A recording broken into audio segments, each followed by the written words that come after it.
दोस्तों JKPSI और JEE civil का जो फाइनल जो जजमेंट है वो आ चुका है। और ऑफ कोर्स इससे पहले मैंने एक वीडियो बनाया था। मैंने उसमें कहा था कि आपको जजमेंट को डिसमिस कर दिया था क्योंकि अभी तक ऑर्डर नहीं आया था, कोर्ट ऑर्डर नहीं आया था। उसके लिए मैं माफ़ी चाहता हूँ, उसके लिए आई एम सॉरी कि मैंने आपको डिसमिस बताया, डिसमिस वर्ड यूज़ किया। डिसमिस वाला नहीं है बल्कि डिस्पोज्ड है, ठीक है। डिसमिस होना मतलब होता है कि भाई पूरे केस को ही बाहर निकाल दिया, मतलब सीधा कैंसिल कर दिया। डिस्पोज मतलब ये कि भाई कंप्लीट हो गया है पूरा, आपका केस की सुनवाई हो गई है दोनों तरफ से और आपका केस कंप्लीट हो चुका है और क्लोज़ हो चुका है, ठीक है। अब केस का जो जज ने ऑर्डर दिया है, फाइनल जो दिया है, उसको लेके अभी बहुत सारे बच्चे कंफ्यूज हैं क्योंकि जो हमारी जजमेंट का ऑर्डर है, अभी ये डॉक्यूमेंट है, ये करीब 30 पेजेस का है, 30 पेजेस का है।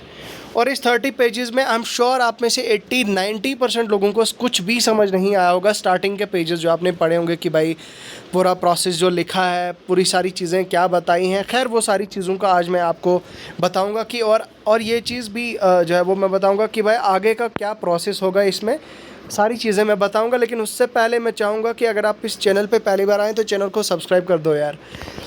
सब्सक्राइब करने के साथ साथ वीडियो की डिस्क्रिप्शन में आपको हमारे ये टेलीग्राम चैनल का लिंक मिल जाएगा। देखिए ये टेलीग्राम चैनल है, टेलीग्राम चैनल पे सारा स्टडी मटेरियल, पीडीएफ्स वगैरह वगैरह आपके साथ सारी चीज़ें शेयर होती हैं। तो टेलीग्राम चैनल अभी के अभी आप ज्वाइन करें, ठीक है। आपकी स्क्रीन पे देखिए, सीधा ले चलता हूँ मैं। जो हाई कोर्ट का ऑर्डर है 31 अगस्त 2023, ठीक है। अब यहाँ पे आप देख सकते हैं भाई, ये सारी चीज़ें यहाँ पे देखिए, यहाँ पे बताया गया है कि if you want to keep a secret you must also hide it from yourself, ठीक है। अगर आप कुछ राज रखना चाहते हैं तो ये आपको छुपाना चाहिए। यहाँ पे बोलता है there can be no better prologue on this judgment than the words of George Orwell. तो भाई जॉर्ज ऑरवेल के word, if you want to keep a secret you must also hide it from your self.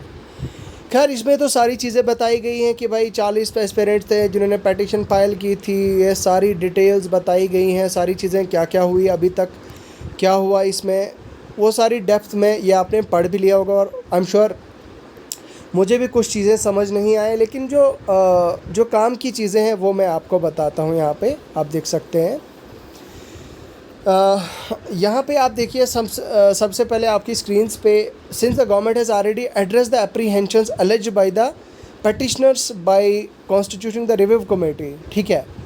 असल में जो petitioners थे, petitioners Vinkal Sharma and others जितने भी थे 40 एस्पिरेंट जिन्होंने पटिशन फाइल की थी कि भाई उन्होंने एलेज किया था कि भाई एप्टेक के केस में भी फ्रॉड हुआ है, ठीक है। और हम नहीं चाहते कि एप्टेक का जो एग्ज़ाम कंसिडर किया जाना चाहिए और ये कैंसिल होना चाहिए, ये उनका मानना था। अब मसला क्या हुआ है कि अब उसके मतलब रिस्पॉन्ड में गवर्नमेंट ने एक रिव्यू कमेटी बनाई थी और रिव्यू कमेटी 22 अप्रैल 2023 को गवर्नमेंट ऑर्डर इस पे बनाई गई थी, government order number 487 JKG-AD of 2023।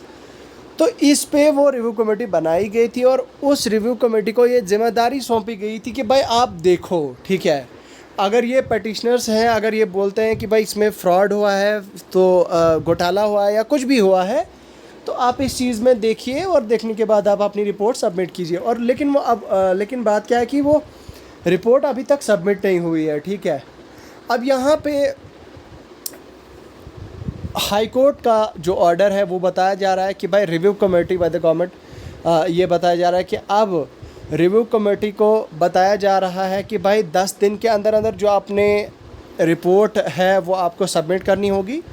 और जो चीफ़ सेक्रेटरी हमारे जम्मू एंड कश्मीर के चीफ़ सेक्रेटरी हैं, chief administrator after governor, lieutenant governor जो हैं, उनको इस पे डिसीजन देना होगा। रिव्यू कमेटी की क्या रिकमेंडेशंस आती हैं, मतलब रिव्यू कमेटी क्या चीज़ देखती है भाई, मतलब अगर रिव्यू कमेटी को लगता है कि भाई हाँ सच में केस में गड़बड़ हुआ है, तो भाई रिव्यू कमेटी उसी हिसाब से केस में मतलब वो देखेगी। अगर गड़बड़ हुआ है तो वहीं पे कैंसिल कर दिया जाएगा। और अब मतलब ओवरऑल जो हाई कोर्ट ने डायरेक्शन दी हैं, honourable high court Jammu and Kashmir ने गवर्नमेंट को डायरेक्शंस दी हैं चीफ सेक्रेटरी को कि भाई आपके पास जो रिव्यू कमेटी की रिकमेंडेशंस आएंगी, जो रिजल्ट्स आएंगे, उन रिजल्ट्स के बेसिस पे आपको डिसीजन देना होगा। और डिसीजन आपका क्या हो सकता है कि जो आपको आएगी और उसके बाद जो है वो उसी के बेसिस आपको ऑर्डर देना है। उसके बाद वो बताया जा रहा है कि भाई वो जो डिसीजन चीफ सेक्रेटरी का है वो कम्युनिकेट किया जाना चाहिए टू द सेक्रेटरी,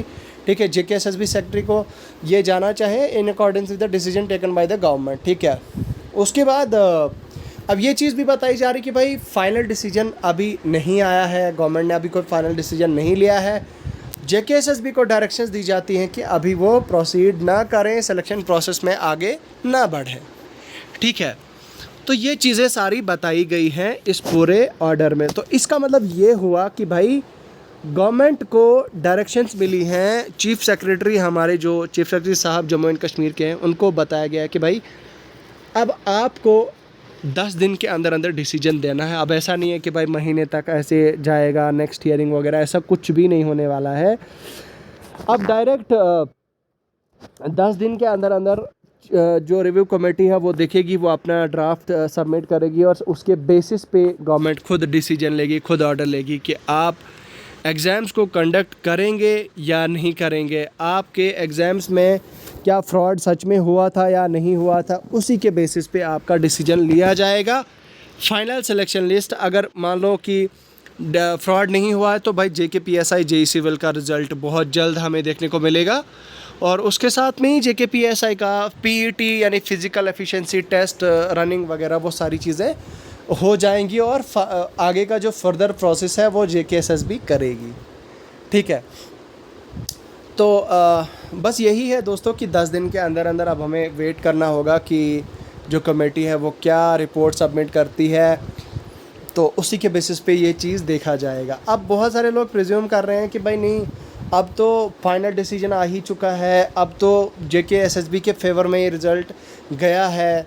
भाई ओवरऑल अगर देखा जाए तो JKSSB के फेवर में ना ही JKSSB के फेवर में अभी ऑर्डर आया है कोर्ट की तरफ से, ना ही एस्पिरेंट्स के फेवर में ये ऑर्डर आया है। किसी के भी फेवर में ये कोर्ट ऑर्डर नहीं आया है। अभी कोर्ट जो फाइनल डिसीजन है वो पेंडिंग है। तो भाई अब यही है कि आपको वेट करना होगा 10 दिन तक। 10 दिन के बाद लेट अस सी क्या होता है। जिस हिसाब से ऑर्डर, जिस हिसाब से डिसीजन लिया जाएगा, उसी हिसाब से जो डिसीजन लिया जाएगा वही जो है वो उसी के हिसाब से आगे नेक्स्ट स्टेप्स उठाए जाएंगे। तो देखिए, मैं तो आपसे यही कहता हूँ कि यार आप फ़िज़िकल एफिशिएंसी टेस्ट, रनिंग वगैरह की भी प्रैक्टिस शुरू कर दें और उसके अलावा आप अपने एग्ज़ाम्स की तैयारी कंटिन्यू रखें। पढ़ाई आप अपनी जारी रखें और अपने एग्ज़ाम्स की तैयारी भी मतलब फ़िज़िकल की जो तैयारी है वो भी कंटिन्यू करें। बाकी आप मेरे टेलीग्राम चैनल के साथ मेरे साथ जुड़ सकते हैं। ये मेरा टेलीग्राम चैनल है। यहाँ पे सबसे पहले आपके साथ PDFs जो भी रिक्वायर्ड चीज़ें होती हैं वो टेलीग्राम चैनल पे शेयर कर दी जाती हैं। आप में से बहुत सारे लोग टेलीग्राम यूज़ नहीं करते, तो भाई आपकी इन्फॉर्मेशन के लिए बता दूं, भले ही आप व्हाट्सएप यूज़ करें ना करें, लेकिन मैं स्ट्रांगली रिकमेंड करूंगा कि आप टेलीग्राम यूज़ करें। इसलिए नहीं कि आप मेरे चैनल ज्वाइन करोगे, मेरे को उससे कोई फ़ायदा नहीं होगा, बट ये है कि भाई टेलीग्राम चैनल पे ना सिर्फ मेरे चैनल पे बल्कि बहुत सारे ऐसे दुनिया के चैनल आपको मिलेंगे स्टडी मटेरियल के, जहाँ पे आपको बहुत ज़्यादा स्टडी मटेरियल मिलेगा, बहुत अच्छा मटेरियल मिलेगा। तो आप टेलीग्राम चैनल डाउनलोड करके आप अपनी ID बना सकते हैं। जो व्हाट्सएप नंबर आप यूज़ कर रहे हैं सेम व्हाट्सएप का क्राइटेरिया इसमें फॉलो होता है। तो चलिए फ़िलहाल अभी के लिए वक्त हो चुका है, मुझे दीजिए इजाज़त। खुदा हाफ़िज़।